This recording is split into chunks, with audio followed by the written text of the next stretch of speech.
When it comes to being hospitable, I can remember several stories that are really quite embarrassing.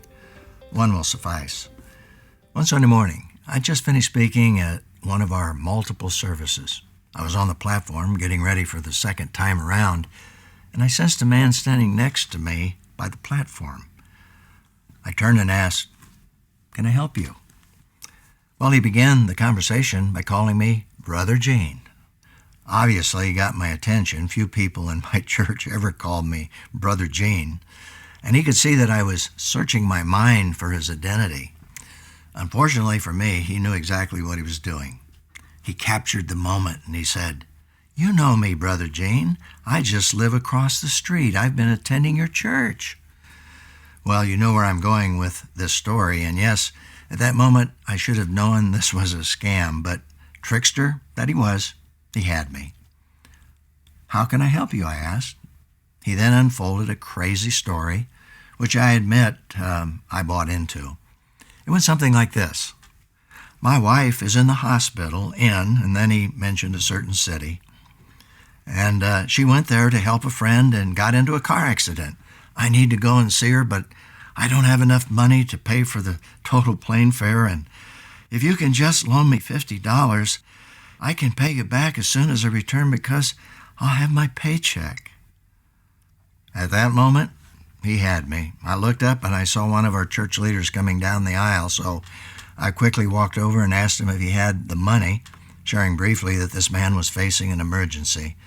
Well, you can guess what happened.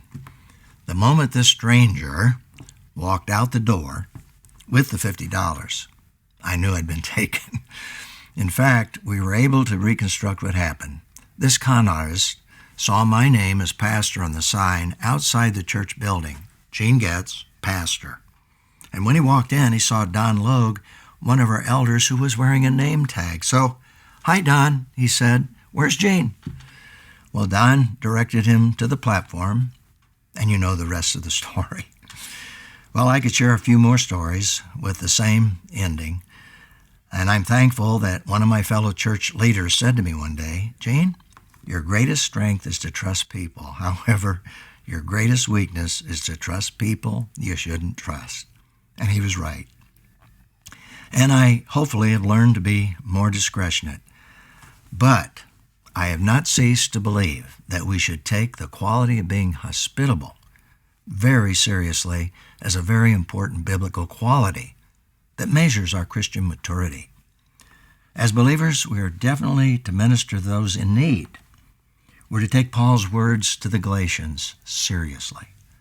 So then, while we have opportunity, let us do good to all people, and especially to those who are of the household of the faith. Of all people, we as Christians are to be hospitable. It's God's will. Note what Paul wrote to the Romans. We are to contribute to the needs of the saints, practicing hospitality. Note what Peter wrote. Be hospitable to one another without complaint. Note what we read in the book of Hebrews. Let love of the brethren continue. Do not neglect to show hospitality to strangers, for by this some have entertained angels without knowing it. Well, hospitality is clearly a quality of Christ-like maturity. However, we should definitely develop ways to discover true needs. I trust you'll enjoy this chapter.